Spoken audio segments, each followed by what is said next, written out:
completely stupid wars that actually happened. Yes, we're going to talk about how impatient and irritable we can be. Admit it, everyone likes to fight. We fight with the passenger behind us when they recline their seat too far on the plane. We curse at the guy on a skateboard who suddenly jumps into the road while we're driving. So, are kings any calmer than us?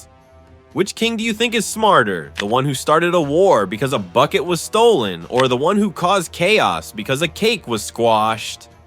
British merchant captain Robert Jenkins was happily sailing around with the money he had earned when suddenly, in April 1731, his ship was boarded by the Spanish in the Caribbean. The Spanish accused him of smuggling, but Jenkins denied it. Then, do you know what happened? Of course, he and his crew were not released. Spanish commander Juan de Leon Fandino tied Jenkins to a mast and cut off his ear. Yes, just like that. He cut off his ear with a knife.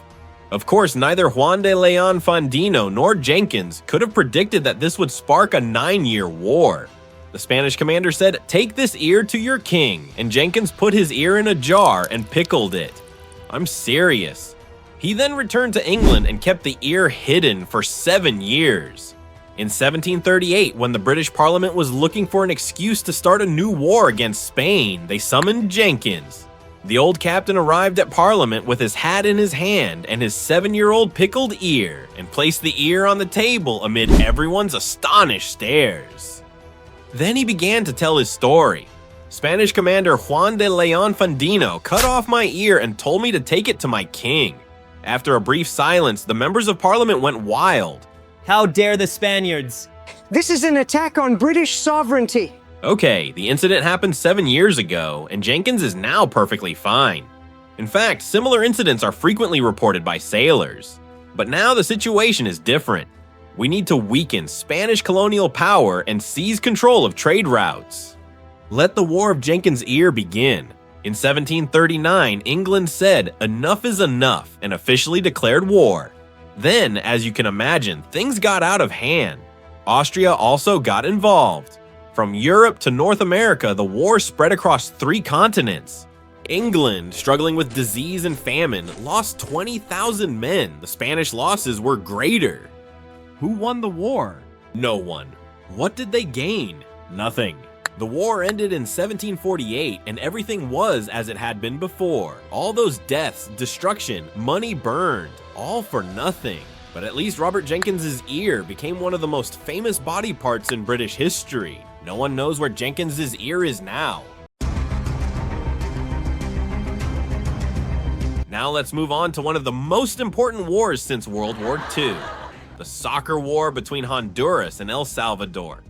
These 2 countries had already been at odds for decades over immigration, land reform, and economic inequality. Hundreds of thousands of Salvadorans had migrated to Honduras in search of work. While the Honduran government was dealing with its own economic problems, the Salvadoran immigrants had become the scapegoat for everything in their view. Great solution. Things going bad? Blame the immigrants. Crime on the rise? It's the immigrant's fault. Your wife left you. She must have run off with an immigrant. Your boss fired you. He found an immigrant to replace you. Anyway, by 1969, tensions were at a fever pitch. Then came the World Cup qualifiers. The first match was played on June 8, 1969, in Honduras. The night before the match, Honduran fans surrounded the hotel where the Salvadoran team was staying. They played drums and set off fireworks all night long. It worked. Honduras won 1-0. The Salvadoran fans went crazy. But the worst reaction came from an 18-year-old Salvadoran girl. Sadly, Amelia Bolaño shot herself with her father's gun after her team lost the match. Let me repeat that. A girl committed suicide because of a soccer match. A state funeral was held for her and broadcast on television. The second match was played on June 15th in San Salvador. The Salvadorans threw rotten eggs and dead rats at the Honduran players. The Honduran flag was burned, and the national anthem was drowned out by shouts. El Salvador won 3-0. Riots broke out. 2 Honduran fans were killed. The final match was to be played in Mexico on June 27th, but by then, both countries had severed diplomatic relations. Newspapers in both countries began publishing inflammatory reports about each other. None were verified. Most were nonsense, but it didn't matter. You may wonder what this has to do with anything, but on July 14, 1969, the Salvadoran Air Force attacked targets inside Honduras, and thus the soccer war began. It lasted only 100 hours but left behind approximately 3,000 dead. And as usual, most of the dead were civilians. A ceasefire was secured on July 18, but the war had been devastating for Honduras. Its infrastructure was destroyed. Most people were forced to migrate. In contrast, between 60,000 and 130,000 Salvadoran immigrants were also expelled from Honduras. The better-equipped Salvadoran army caused serious destruction in Honduras. So what happened in the end? The two already poor countries became even poorer. The war devastated the economies of both countries. Trade came to a halt. Relations between the countries did not improve until 2006. Of course, this war was not started by football fanatics from the two countries. One of the most unnecessary wars in history began with the wrong decisions of incompetent presidents and continued with irresponsible journalists inciting the public. Now let's go to medieval Italy, but let's not talk about the Colosseum or the Pantheon as everyone else does. Let's get into a more boring topic. The year is 1325. The Italian peninsula is a fragmented environment consisting of city-states, each thinking it's cool. 2 of these city-states were Bologna and Modena.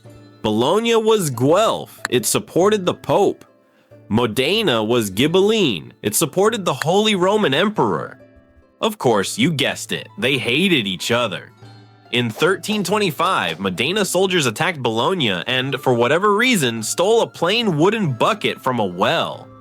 That's it. Just a plain wooden bucket. Bologna wanted the bucket back. Modena, of course, refused to give it back. And so began one of the most ridiculous wars in history. Now, to be fair, the bucket symbolically meant fuck you. Modena was saying, we can attack your city whenever we want and steal whatever we want, even if it's the shittiest thing. So this situation was basically the medieval version of L plus ratio. Anyway, the Bolognese were very angry that their bucket had been thrown and gathered an army of 32,000 men, which was a really large number at the time. Modena could only muster about 7,000 men and a few soldiers from their Ghibelline allies. The two armies clashed at the Battle of Zapolino on November 15th, 1325. This is where things get a little strange. Despite their overwhelming numerical superiority, the Modenese won the battle. Of course, in addition to the Modenese's superior tactics, the Bolognese nobles' overconfidence played a role in this victory.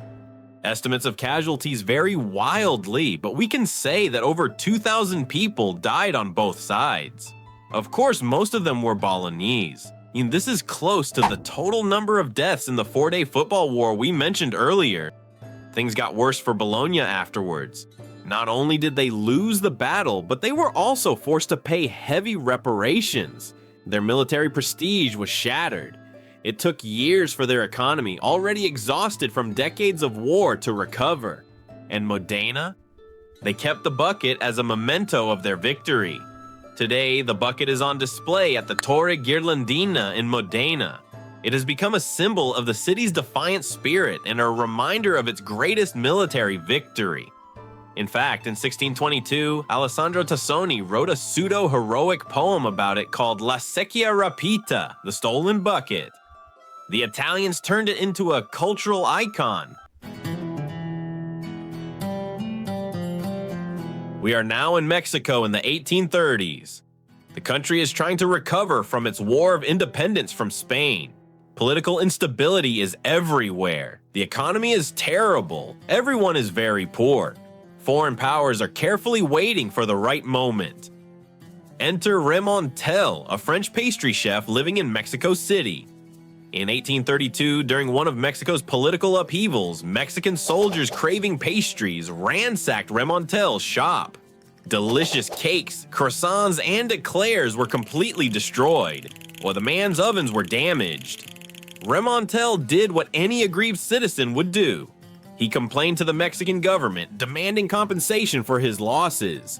He demanded 60,000 pesos, an absolutely insane amount for a pastry shop. The equivalent of 60,000 pesos in 1832 is roughly over $1 million today. A bold figure for a few croissants, isn't it?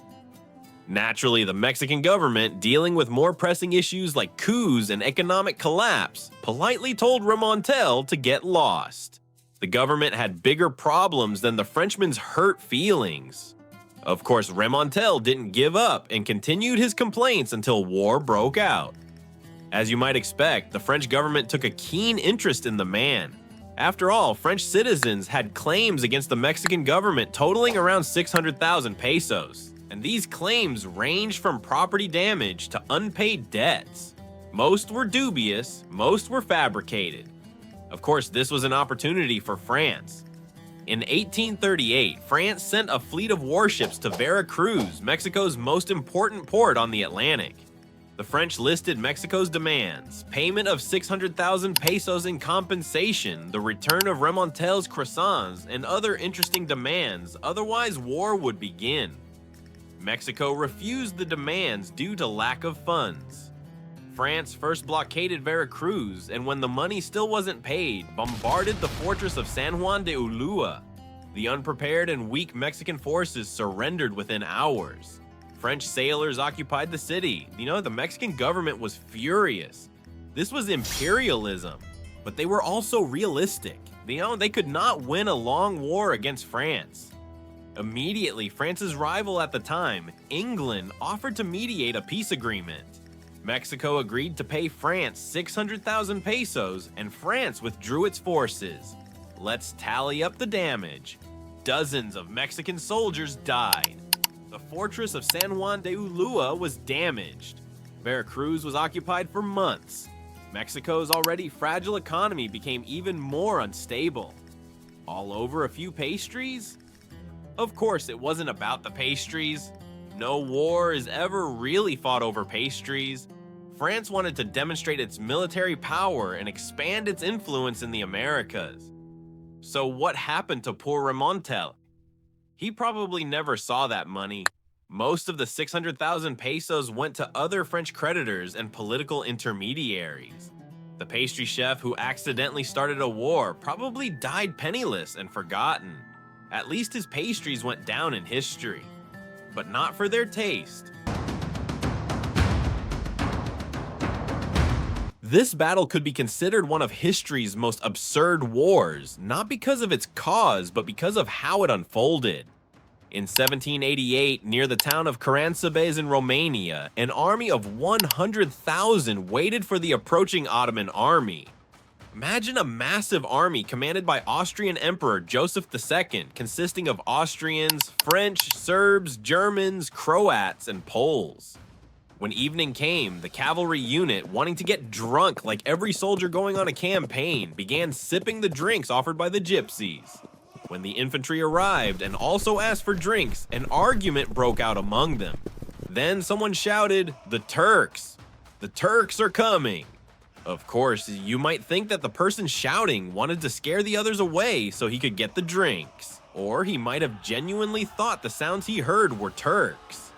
Some of the panicked soldiers fled, firing into the air, so the artillerymen fired back in the direction of the shots. All night long, the Austrian army killed itself. By morning, there were about 10,000 soldiers lying dead around them. 2 days later, the Ottoman army arrived and captured the town of Sebes without firing a single shot. History books tell you about heroism, strategy, and victories. All commanders are geniuses, all rulers are wise, but no one talks about the fools.